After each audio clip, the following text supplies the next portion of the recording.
शांति। आज 22 जून 2023। आज जो बाबा के महावाक्य हैं, बाबा कहते बच्चे कई बार कहते हैं कि मेरा मन मूंझता है।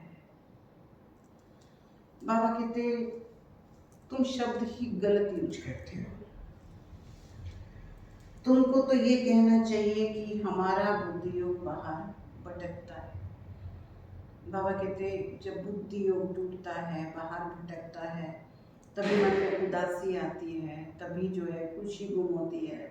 इसलिए बाबा कहते अटेंशन रखो, कोई भी गफलत नहीं करो, नींद को जीतने वाले बनो। तो बाबा ने आज बहुत सारी शिक्षाएं हम बच्चों के लिए, या कहेंगे बहुत से ज्ञान रतन हम बच्चों के लिए लाए हैं। हम सुनेंगे बाबा के महावाक्य 22 जून 2023। बाबा कहते मीठे बच्चे, दिल से बाबा बाबा कहते रहो तो अपार खुशी रहेगी। ये मुख से कहने की बात नहीं है।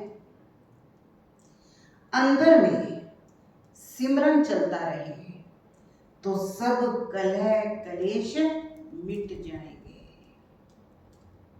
प्रश्न है, कई बच्चे कहते बाबा मेरा मन मूंझता है, उलझन रहती है। तो बाबा उन्हें कौन सी शिक्षा देते हुए खुशी में रहने की युक्ति बताते हैं? बाबा कहते बच्चे तुम ये शब्द ही रोग बोलते हो। मन मूंझता है, ये कहना ही गलत है। बाप से बुद्धि योग टूटता है, तब बुद्धि भटक जाती है, उदासी आ जाती है। इसलिए बाबा युक्ति बताते अपना चार्ट रखो। अंदर में बाबा बाबा सिमरन करते रहो। हर कदम पर श्रीमत लो, हर कदम पर श्रीमत लो तो उलझन समाप्त हो जाएगी। आज का गीत है, बनवारी रे जीने का सहारा तेरा नाम रे। ओम शांति।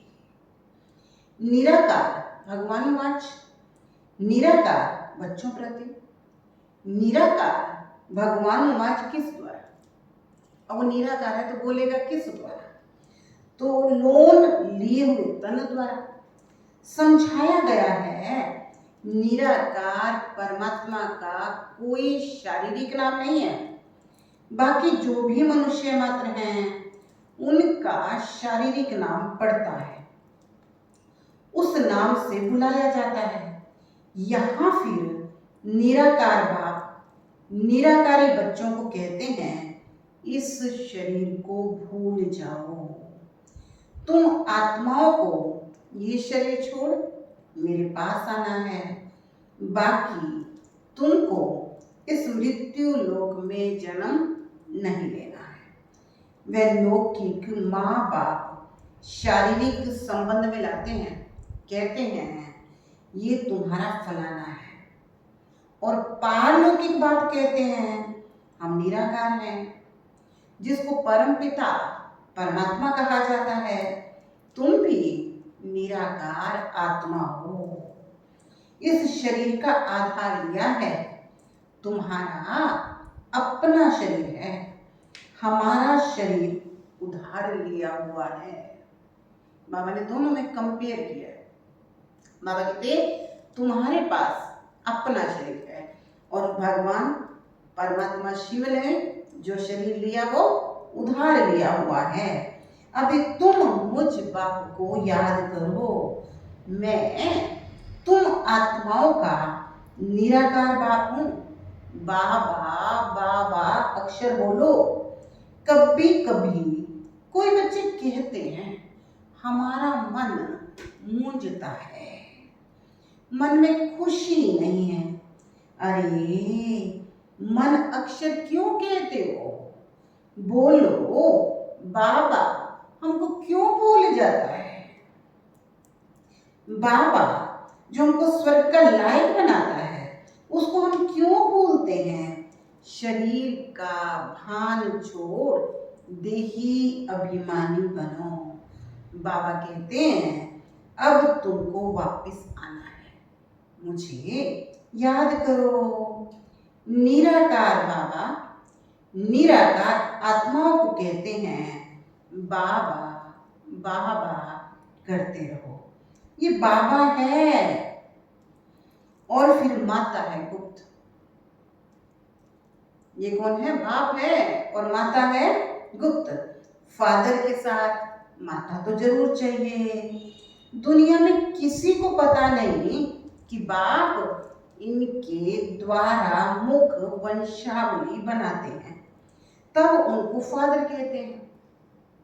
फिर मदर कहाँ? जगत अम्बा को तो नहीं कहेंगे। जगत अम्बा तो निमित्त है संभालने के लिए, क्योंकि ये मेल होने के कारण संभाल नहीं सकते। बाबा ने क्या कहा? माता तो है ब्रह्मा, लेकिन शरीर कैसा है? मेल का। तो इसलिए बाबा कहते हैं माताओं को संभालने के लिए क्या चाहिए? कोई माता चाहिए ना। तो इसलिए बाबा कहते इसलिए निमित्त है जगदम्बा। उनकी भी माँ ये है, यानी जगदम्बा की माँ कौन है? ब्रह्मा। ब्रह्मा बड़ी माँ है। ये सब है ब्रह्मा कुमार कुमारियां। वो कहते हैं माता पिता। तो ये बाप बैठ समझाते हैं।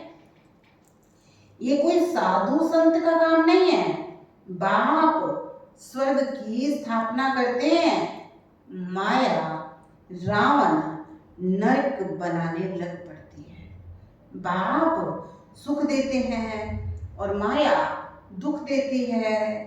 ये है सुख दुख का खेल और है भी भारत के लिए। भारत हीरे जैसा था, अभी कोड़ी जैसा बन गया। भारत में पवित्र ग्रस्त धर्म था जिनके चित्र हैं। लक्ष्मी नारायण का राज्य था, परंतु वो कब स्थापन हुआ ये कोई नहीं जानता। कल्प की आयु लाखों वर्ष कह देते हैं। तुम बच्चों को समझाया गया है। क्या समझाया? बाबा कहते 5000 वर्ष पहले इन लक्ष्मी नारायण का राज्य था। फिर Lakshmi Narayan the first, second, third, ऐसे 8 गद्दियां चलती हैं। फिर चंद्रवंशी की 12 गद्दियां चलती हैं। डिनोस्टी होती है ना, मुगलों की डिनोस्टी, सिखों की डिनोस्टी। बच्चों को समझाया है 5000 वर्ष पहले भारत में एक लक्ष्मी नारायण का राज्य था। वर्ल्ड ऑलमाइटी अथॉरिटी गवर्नमेंट थी। ये बाप ही बनाते हैं। भारतवासी मांगते भी यही है। अभी तो ना राजा ही है, ना किंग है, ना क्वीन है। यहाँ तो है प्रजा का प्रजा पर राज्य। क्षणभंगुर का इसमें कोई सुख नहीं है। जितना समय पास होता जाएगा दुख जास्ती होता जाएगा। इसको मृग तृष्णा समान सुख कहा जाता है। शास्त्रों में द्रौपदी और दुर्योधन का मिसाल है। बाबा कहते वास्तव में ऐसा है नहीं, ये सब बातें बैठ बनाई है। बाबा कहते जो मिसाल दी ना द्रौपदी की, दुर्योधन की, दुशासन की, बाबा कहते ये क्या है? ये कोई पौराणिक कथाएं नहीं है। बाबा कहते ये जो है एक सबके बीच में ये कथाएं इसलिए हैं ताकि इनके नाम पर, इस कथाओं के आधार पे हम समझ सकें राइट क्या है और रॉन्ग क्या है। तो बाबा कहते हैं ये ढूंढने के पाने में सब राज्य मिला। बाबा कहते राज्य मिला तो और ही दुखी हो जाते हैं। यानी यहाँ सुखों के लिए साधनों को इकट्ठा करते हैं, लेकिन जितने साधन इकट्ठे हो जाएं, जितनी राजाएं मिल जाए तो पहले से जास्ती दुखी होते जाते हैं। तो इसलिए बाबा कहते हैं ब्रिटिश गवर्नमेंट के समय इतना दुख नहीं था, बहुत सस्ताई थी। अभी तो देखो हर चीज की कितनी महंगाई हो गई है। अकाल, मूसलाधार बरसात, अर्थक्वेक आदि सब सामने आएंगे। मनुष्य पाने के लिए भी हैरान होंगे। ऐसा समय आने वाला है। तो बाबा कहते तुम बच्चे भारत को स्वर्ग बनाने के लिए अपना तन मन धन सब सेवा में स्वाहा करते हो, बाप की मदद करते हो। बाप है फिर world almighty authority, one government, one राज्य स्थापन करते हैं। हाहाकार के बाद फिर जय जयकार होना है। बाबा कहते जो विनाश का साक्षात्कार किया है वो प्रैक्टिकल इन आंखों से देखना है। तो बाप बैठ समझाते हैं तुम अपने को आत्मा समझो, बाबा के बच्चे हैं, बाबा बाबा करते रहो। मन मूंझता है, मन में खुशी नहीं है, ये मन अक्षर निकाल दो। बाबा को याद नहीं करोगे तो खुशी कैसे होगी? अपने आप को ना जानने के कारण दुखी होते हैं। तुम मन अक्षर क्यों कहते हो? अरे तुमको बाप याद नहीं पड़ता है? बाप को भूल जाते हो क्या? लौकिक बाप के लिए तो कभी नहीं कहते हो कि हमको बाप याद नहीं पड़ता है। छोटे बच्चे को भी सिखलाया जाता है, ये माँ बाप हैं तो ये बेहद का बाप कहते हैं मुझे याद करो तो मैं तुमको स्वर्ग में ले जाऊंगा। सिर्फ बाबा का बनना है। बाप कहते हैं मेरी मत पर चलते रहो। बाप को तो पोता मेल भी बताना पड़े। बाबा कहते हैं जो सपूत बच्चे हैं वो क्या करेंगे? बाबा को पोता मेल बताएंगे।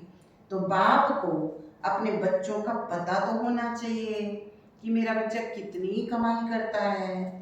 तो बाप को जब बताओगे तभी तो पता पड़े। बाबा दोनों कमाई की बात कर रहे हैं, स्थूल में भी जो कमाई करते हैं। तो बाबा कहते पता होना चाहिए कि हम जो है जो कमाते हैं उसमें से हम कितना ईश्वरीय सेवा में लगाते हैं, कितना खुद पे लगाते हैं। दूसरा बाबा कहते जो है सूक्ष्म कमाई की बात भी बाबा करता है, 24 घंटे में से कितना समय बाबा को याद किया। तो बाबा स्थूल और सूक्ष्म दोनों कमाई का पोता मेल कहता है। तो बाबा कहते तो बाप को जब बताओगे तभी तो पता पड़े। बाप तो झट बताते हैं मैं तुमको बैकुंठ का मालिक बनाता हूँ। बाबा कहते मैं तो दाता हूँ, तुमको देने के लिए आया हूँ, तुम भी अपना सब कुछ सफल करने वाले हो ना। बाबा कहते अभी तो तुम्हें समय का भी पता है, क्या करना है? हमको सफल करना है। तो बाबा कहते तुम अपना सब कुछ सफल करने वाले हो ना, इसलिए भविष्य के लिए अभी बनाना है। जो जितना सफल करेंगे वो उतनी बड़ी बैकुंठ की बादशाही भी लेंगे। लेन देन का हिसाब है। अब बाबा कहते जमा किए बिना तो बैंक भी नहीं देता, और धरती में डाले बिना जमीन भी फसल नहीं देती। तो ऐसे ही भाग्य भी कब बनता है? जब हम सफल करते हैं। तो बाबा कहते लेन देन का हिसाब है ना, एक्सचेंज करते हैं, पुराने के बदले सब नया लेते हैं। ये तो फर्स्ट क्लास ग्राहक है, एक हाथ दो और दूसरे हाथ लो। समझा? बिल्कुल क्लियर ज्ञान है, कहीं भी जो है ऐसा नहीं है कि स्पष्टता नहीं है। बाबा कहते छोटी छोटी बातों में स्पष्टता है। एक हाथ दो दूसरे हाथ लो। एक कहावत है ना, सुबह का साईं बेड़ा पार लाई। तो इसलिए बाबा कहते बाप तुम बच्चों को एकदम विश्व का मालिक बनाने आया है। बाप कहते ये सब कुछ धन माल धूल में मिल जाना है, इसको छोड़ो। देह सहित देह के सब संबंधों को भूलो, अपने को ट्रस्टी समझो। ये सब ईश्वर का दिया हुआ है, उनका ही है। बाकी शरीर निर्वाह अर्थ कर्म तो करना है। बाबा को मालूम होगा तभी तो राय देंगे। अब बाबा को पोता मिल देंगे नहीं तो राय कैसे देगा बाबा? तो कहते हैं बाबा मोटर ले लो। अब बाबा क्यों मना करेगा? लेकिन बच्चे की इस बात पे तो होता है ना कि बच्चे ने बाप से राय ली। कहते हैं बाबा मोटर ले लो। अच्छा पैसा है तो मोटर ले लो। बाबा कर्जा लेने को बिल्कुल मना करता है, इसलिए बाबा कहते कर्जा लेके मोटर नहीं लेनी, अगर पैसा है तो मोटर ले लो। मकान बनाना है, मकान बनाना है, अच्छा है भले बनाओ, राय तो देंगे ना। पैसा है तो खूब मकान बनाओ, बिल्कुल बाबा मना नहीं करता। बाबा कहते तुम कोई सन्यासी थोड़े हो, तुम तो राज ऋषि हो, इसलिए बाबा किसी सुविधा के लिए मना नहीं कर रहा। बाबा कहते पैसा है तो खूब मकान बनाओ, एरोप्लेन में घूमो, भल सुख लो। बच्चों को ही तो मत देंगे ना। अब कन्या की शादी के लिए पूछते हैं, अगर ज्ञान में नहीं चल सकती तो उसकी शादी भल कर दो। बाप हमेशा राइट डायरेक्शन ही देंगे। अगर रोंग दिया, अब बात साकार में दिखता कौन है? ब्रह्मा, और राय किसकी है? शिव बाबा की। लेकिन कई बार बच्चे थोड़ा सा संशय बुद्धि हो जाते हैं, तो उसका उत्तर दिया बाबा ने, अगर रोंग दिया तो भी रिस्पॉन्सिबल शिव बाबा बैठा है, वो फिर धर्मराज भी है। ये कोई कॉमन सत्संग नहीं है, गॉड फादरली यूनिवर्सिटी है। बाप राय देते हैं बच्चे स्वर्ग के मालिक बनो, श्रीमत पर चलो, देही अभिमानी बनो। वहां के नाम भी कितने सुंदर होते हैं, बसरमल आदि नाम वहां होते नहीं है। वहां रामचंद्र, कृष्णचंद्र आदि नाम होते हैं। श्री का टाइटल भी होता है क्योंकि श्रेष्ठ है ना। यहाँ तो कुत्ते बिल्ली सबको श्री श्री का टाइटल दे देते हैं। तो बाप समझाते हैं ये पुरानी छीछी दुनिया है, ये सब खत्म होनी है। अभी तुम मेरी मत पर चलो। श्रीमद् भागवत गीता है मुख्य, बाकी वेद शास्त्र हैं अनेक। बाप ब्राह्मण, देवता, क्षत्रिय तीन धर्मों की स्थापना करते हैं। फिर इब्राहिम अपना धर्म स्थापन करते हैं, उनका शास्त्र फलाना। अच्छा वेद किस धर्म का शास्त्र? कुछ भी पता नहीं। संन्यास धर्म का शास्त्र कोई वेद नहीं है। अगर वेद शास्त्र है तो वही पढ़ो, फिर गीता क्यों उठाते हो? क्रिश्चियन लोग सियाने हैं, दूसरे धर्म का शास्त्र नहीं उठाते। अब बाबा यहाँ बिल्कुल बिल्कुल क्लियर बोल रहा है, जो सनातन धर्म के लोग हैं ना वो सब धर्मों के शास्त्र पढ़ेंगे। लेकिन बाबा क्या कहते हैं, जो कौन है क्रिश्चियन लोग है ना वो दूसरे धर्म का शास्त्र नहीं उठाते। बाबा कहते भारतवासी हैं जो सबको गुरु करते रहते हैं। हाँ बाबा बिल्कुल क्लियर कर रहा है कि बाबा कहते बुद्धि नहीं रही ना, तो इसलिए भारतवासी हैं जो सबको गुरु करते रहते हैं। बाबा ने समझाया जब कोई 4-5 इकट्ठे आवे तो हर एक को अलग अलग समझाना है, तब उनकी नब्ज का पता पड़ेगा। बाबा कहते फार्म भी भराना है क्योंकि हर एक की बीमारी अलग अलग होती है। अब कभी कभी हम सोचते हैं ना कि हम सबको इकट्ठा समझा ले, बाबा कहते नहीं। हॉस्पिटल में देखो क्या होता है, हर बीमारी के लिए अलग अलग डिपार्टमेंट होता है ना, ऐसे ही बाबा कहते कि यहाँ भी हर एक आत्माओं के अंदर अलग अलग बीमारी, हर एक आत्मा के अलग अलग कर्म हो गए, हर एक आत्मा के अपने अपने स्वभाव संस्कार हैं, इसलिए बाबा कहते सबको अलग अलग समझाना है। वैद लोग एक एक को बुलाकर नब्ज देख कर दवा देते हैं ना, तो निश्चय करना है हम आत्मा है, आत्मा सुनती है, आत्मा ही पतित बनती है। आत्मा को निर्लेप कहना ये तो है झूठी बात। आत्मा जैसा कर्म करती है वैसा फल मिलता है। कहते हैं ना इन्होंने कर्म ही ऐसे किए हुए हैं। अभी बाबा हमको ऐसे कर्म सिखलाते हैं जो 21 जन्म हम सुखी रहेंगे। कर्मों की गति है ना, सतयुग में कर्म अकर्म हो जाता है, विकर्म कोई होता नहीं है। विकर्म कराने वाली माया ही नहीं होती, राजधानी स्थापन होती है तो जरूर तुम वर्षा तो पाओगे ना।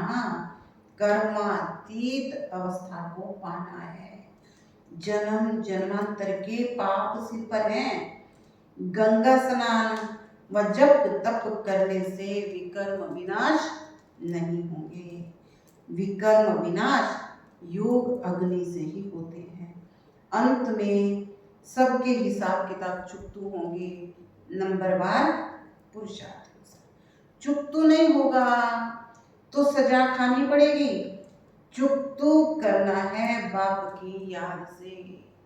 याद नहीं करते हैं इसलिए आत्मा मुरझाती है। बाप कहते मेरे को याद नहीं करोगे तो माया पार करेगी। जितना हो सके मुझे याद करो, कम से कम 8 घंटा याद रहेगी तब तुम पास होगे। चार्ट रखो, तूफान तब आते हैं, अब ध्यान से सुनने वाली बात है, तूफान तब आते हैं जब अपने को आत्मा समझ बाप को याद नहीं करते हैं। गाते भी हैं सिमर सिमर सुख पाओ, अंदर सिमरना है, चुप रहना है, राम राम शिव शिव कहना नहीं है। याद से तुम्हारे कलह कलेश मिट जाएंगे, तुम निरोगी बन जाओगे। सीधी बात है। बाप को भूलने से माया का थप्पड़ लगता है।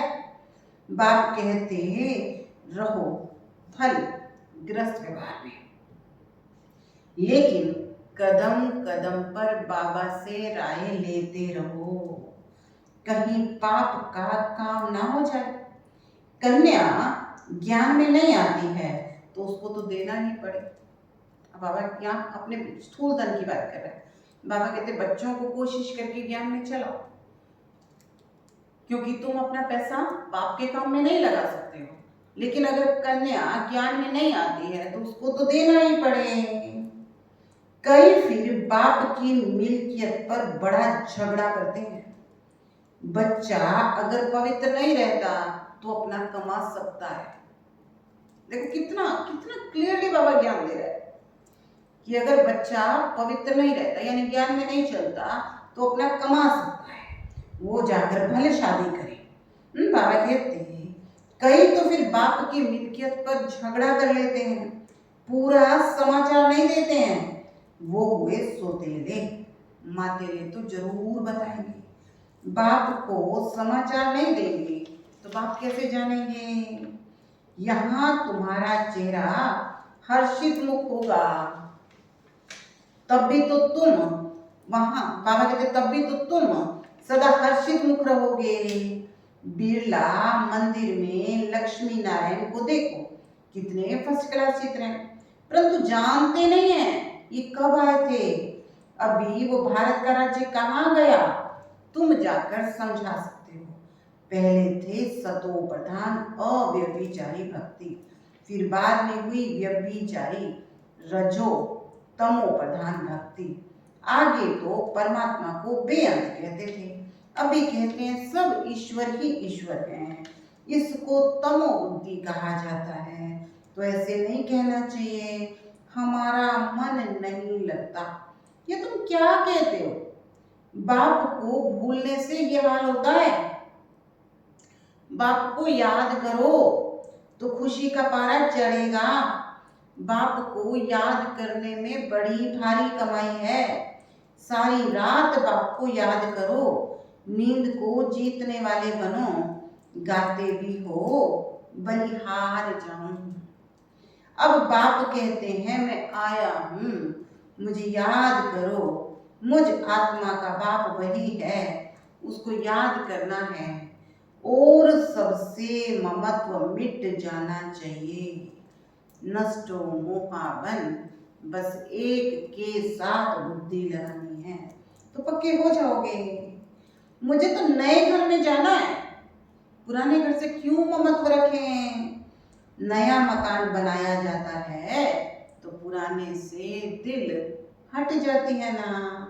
तो बाप कहते देह सहित यहाँ सब कुछ पुराना है। अब बाप और वर्षे को याद करो। इस पढ़ाई से हम प्रिंस प्रिंसेस जाकर बनेंगे सत्युग में।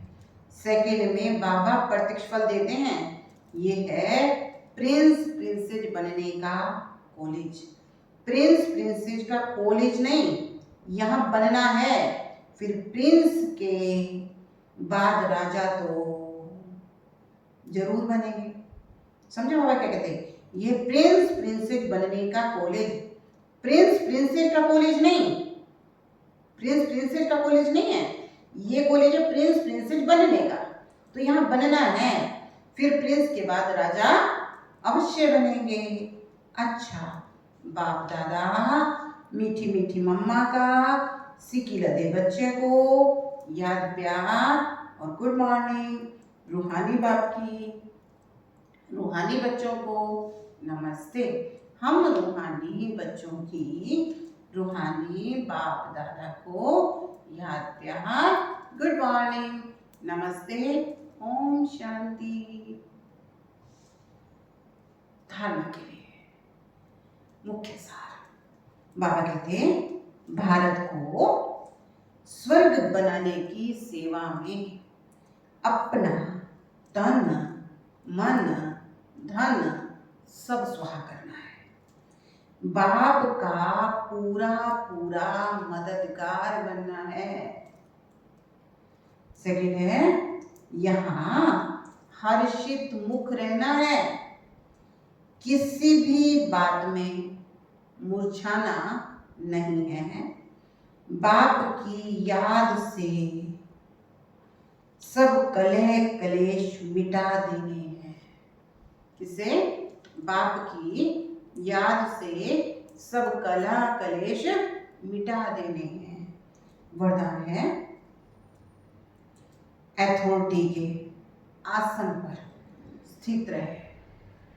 सहज योगी जीवन का अनुभव करने वाले महान आत्मा हो। अथॉरिटी के आसन पर स्थित रहे।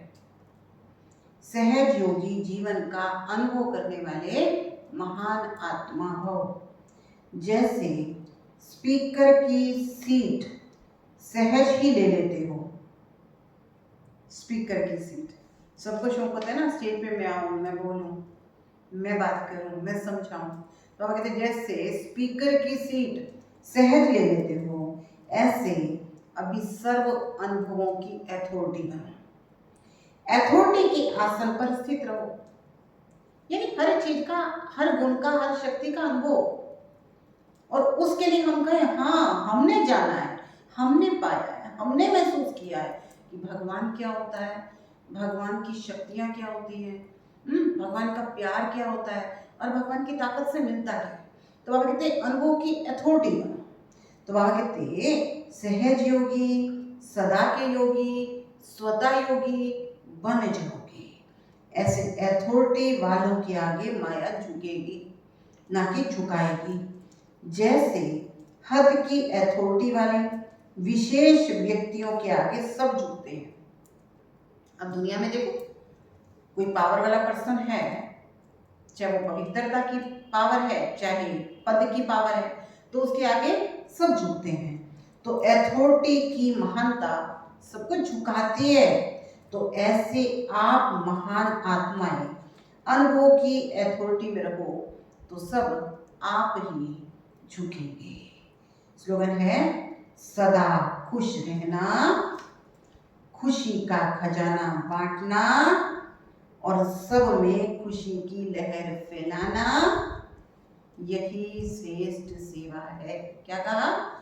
सदा खुश रहना, खुशी का खजाना बांटना और सब में खुशी की लहर फैलाना, यही श्रेष्ठ सेवा है। तो आज का होमवर्क क्या लेंगे? क्या लेंगे? खुशी। मैं खुश नसीब आत्मा हूँ। जो खुश नसीब है वो खुद भी खुश, दूसरों को भी खुश। तो याद रखें, मैं खुश नसीब आत्मा हूँ। ओम शांति।